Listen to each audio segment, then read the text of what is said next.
Assalamualaikum warahmatullahi wabarakatuh. Ensiklopedia Al-Fatih kembali ke hadapan Anda untuk berbagi info Islami. Semoga menginspirasi aktivitas Anda hari ini. Dan jangan lupa klik tombol subscribe dan aktifkan notifikasi tombol lonceng agar tidak tertinggal berita terbaru dari Ensiklopedia Al-Fatih.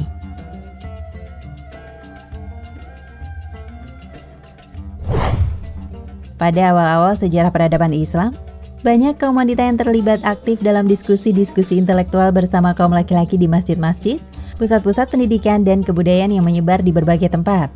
Mereka saling belajar keilmuan Islam, seperti tafsir, hadis, fikih, metodologi fikih, dan keilmuan sosial.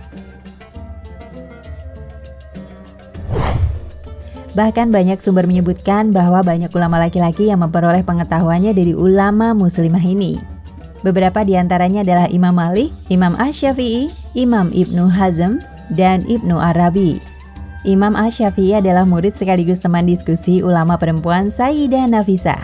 Dikatakan, Imam Asy-Syafi'i adalah ulama yang paling sering bersamanya dan mengaji kepadanya. Padahal saat itu ia sudah menjadi seorang ahli fikih besar atau mujtahid. Pada bulan Ramadan, ia sholat tarawih bersamanya di masjidnya. Selain Sayyidah Nafisah, seorang perempuan muslimah yang menjadi guru besar bagi para ulama adalah Karimah Al-Marwaziyah. Imam Az-Zahabi dalam bukunya yang terkenal Syiar A'lam Al-Nubala, biografi para tokoh cerdas menyebut Karimah sebagai Al-Syekhah atau guru besar perempuan, Al-Alimah atau ulama perempuan, dan Al-Musnidah atau ahli hadis besar, bergelar Al-Mujawirah bin Haram Allah atau perempuan tetangga Tanah Suci Mekah.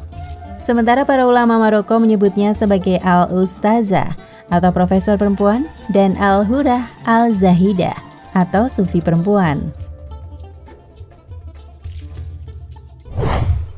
Dialah Karimah binti Ahmad bin Muhammad bin Hatim Al-Marwaziyah atau dikenal sebagai Karimah Al-Marwaziyah. Karimahlah yang menjadi muslim pertama yang belajar kitab Sahih Al-Bukhari. Bahkan dialah yang memiliki manuskrip paling berharga yang kemudian hari dijadikan sumber penulisan karya besar Al-Hafidz Ibnu Hajar Al-Asqalani, Fathul Al-Bari, sebuah syarah atas kitab hadis paling otoritatif tersebut. Kepopuleran Karimah Al-Marwaziyah ini, tatkala ia harus bepergian dan menjelajah bersama ayahnya. Dinukil dari Karimah sendiri, terlahir pada tahun 365 Hijriah di Marwa, Turkmenistan. Di Mekah, Karimah mempelajari Sahih Al-Bukhari dan menjadi salah satu orang terpelajar yang paling dihormati pada masanya. Karimah pun didaulat sebagai ulama hadis dari kaum Hawa. Bahkan ia dikenal sebagai muslimah pertama yang mempelajari hadis Bukhari secara utuh. Sejarawan menggambarkan Karimah sebagai sosok muslimah nan agung, ahli ilmu, dan memiliki sanad hadis yang berkualitas. Sanadnya kepada Bukhari, ia peroleh dari Abu Haisam Al-Kusmahani, Dohir Ibnu Ahmad As-Sarqasi, dan Abdullah Ibnu Yusuf bin Bamuwai As-Habahani. Imam Az-Zahabi menceritakan, ketika belajar di Mekah, ada kebiasaan yang sering dilakukan Karimah Al-Marwaziyah.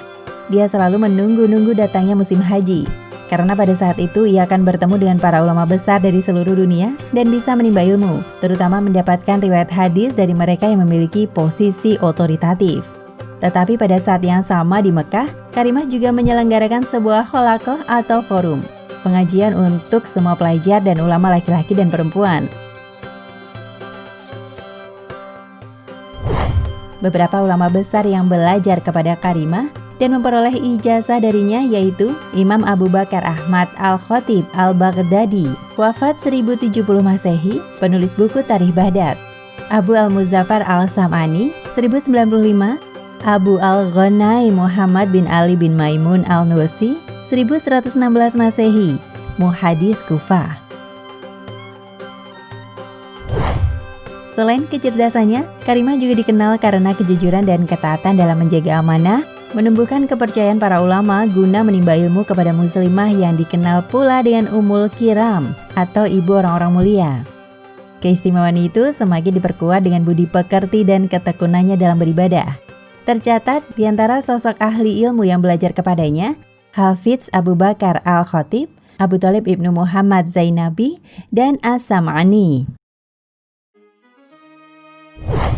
Dari ilmu yang dimilikinya, Karimah juga menumpahkan dalam karya tulis. Disebutkan karya tulis yang dihasilkan sepanjang hidupnya mencapai 100 kitab. Dedikasinya dalam ilmu hadis diabadikan dalam sebuah kitab Al-Ibar.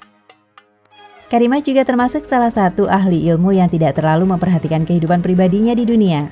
Ada yang menyimpulkan kesibukannya mendalami dan mencintai ilmu menjadi alasan Karimah tidak menikah. Perihal itu dibuktikannya dengan tinggi dan luas ilmu yang dimilikinya, sehingga ia pun ditempatkan sebagai ahli hadis perempuan. Semua buku biografi di atas menginformasikan kepada kita bahwa ulama muslimah terkemuka ini tidak menikah sampai akhir hayatnya, yaitu tahun 1070 Masehi. Wallahu a'lam bishawab. Nah, pemirsa Ensiklopedia Al-Fatih, sampai di sini perjumpaan kita kali ini. Semoga menginspirasi.